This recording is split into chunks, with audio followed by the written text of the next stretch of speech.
It's Saturday, so it's time for the news. This week, we talk about more Huawei bans. We talk about how Google Duplex can't do it. We talk about that whole Sonic delay ban.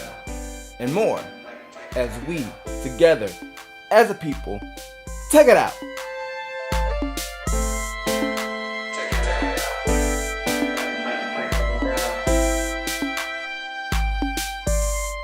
Welcome back. It is Sensual Saturday, so sit down and grab a nipple while we go through this tech news. Grab a nipple. In our first story, Apple dropped a new MacBook Pro 2019 that has an 8-core i9 processor, which is real fast, but if you've been following the MacBook Pro at all, you know that the 2018 ones had some throttling issues, so I mean, you can get the performance, but are you really going to get the performance, if you know what I mean? I mean, obviously it's going to be faster than if you didn't get the 8-core i9, but maybe it's not worth the upgrade to some people. Personally, I have an i7 in my MacBook Pro 2018, and I'm fine with it, but more importantly, they also redesigned the keyboard for the MacBook Pro 2019.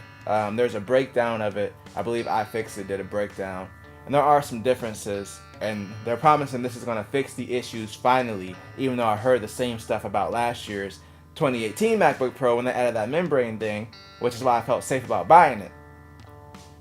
But they have extended their repair program for keyboards, promising a 24-hour turnaround time for anybody that has a MacBook or a MacBook Pro 2015 and on that has a butterfly switch keyboard. So hopefully I don't run into any issues with my keyboard. So far it's been fine, and I'm not a huge fan of, it's alright. I'm not a huge fan of the keyboard. I don't hate it. As long as it works, I don't care. I don't care. Just don't break it, Apple. If you break my keyboard, I'm going to break your face. In other news related to the mobile space, so that Sprint and T-Mobile merger is looming. So it's rumored that it's going to get approved by the FCC, which means it's going to be a real ding-ding.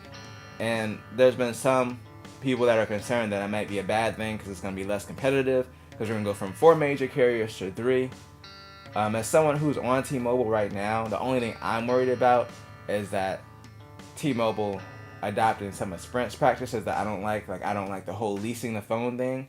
I feel like if you have a phone for 2 years on a 2-year plan, after that 2 years you should own it, especially if you're paying money into it. I know some friends that have Sprint, and they're like, oh, you have to pay an additional fee to own the phone if you want to keep it after your contract's over.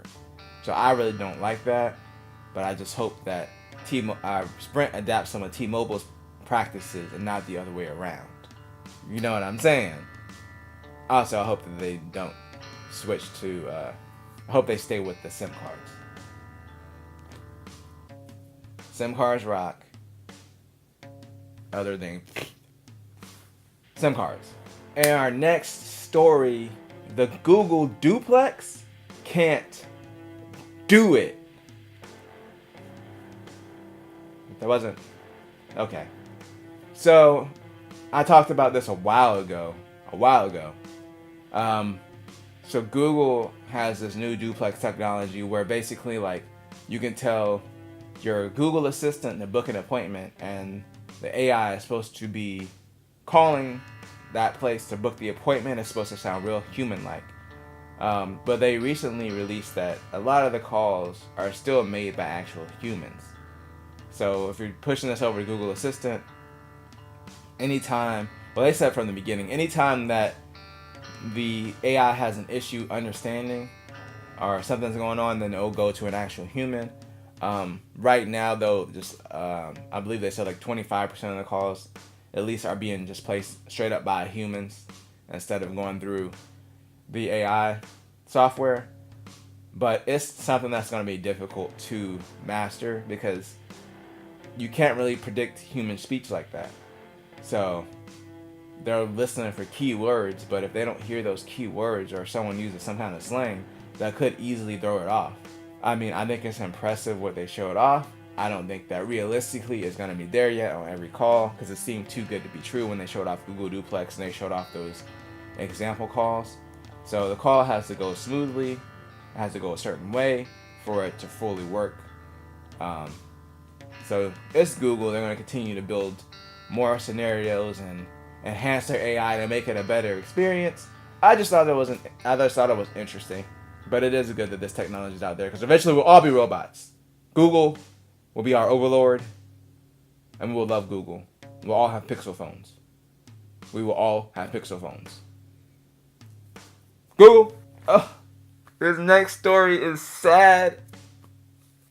The Ouya, that gaming console that we all loved, that ran Android. You remember it? It was the cube thing that came with that had the controller, and it was like, it was like a Kickstarter. You remember, right?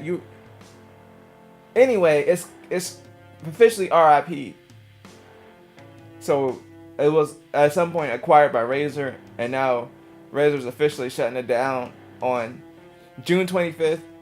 So if you have games up there, you can download them and still be able to play them locally, but it's not going to have any online connectivity or any online services after June 25th. It's sad. I'm sad for it.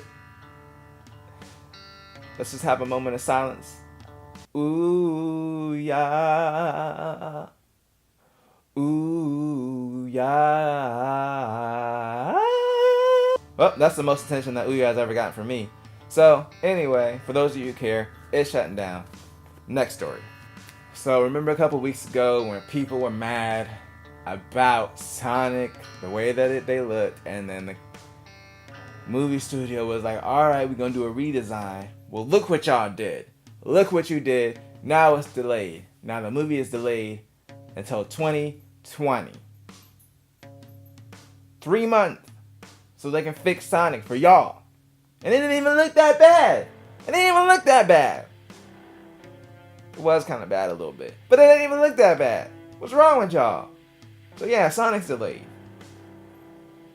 I was going to go see that movie. I was going to go see it. In the state that it was. I was never going to see it. I'm still not going to see it. It's delayed though, so I guess if you care, then it's bad. Alright, and then our final story. The Huawei news continued over this week. So the first thing that happened after last week's episode was Google officially suspended Android or any current or any future Android updates for Huawei devices.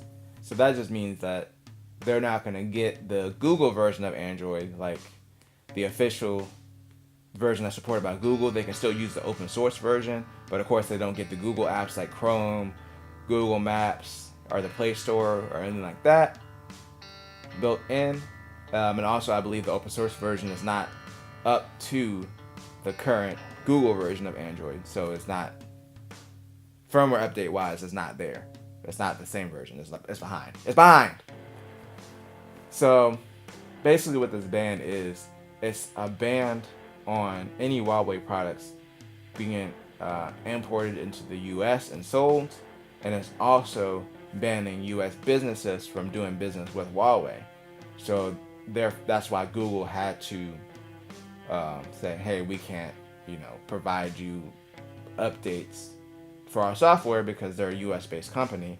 The other thing that came out yesterday was they're, at least at this point, they're no longer a part of the I think it's the SDA Association. Basically the association that governs, I guess, the standards and whatnot for SD cards, which means that they can't use SD cards in their devices either, because I guess that association is a US association, so they can't do business with them right now. So the ban is unfortunately, hurting business for Huawei. And I don't want to get into the political part of it, because the reason that there's a ban right now is because the US doesn't trust Huawei. They think that they're possibly using their cell phone technologies to steal information. That's the gist of it. And I don't have enough information on either side to weigh in on it, really.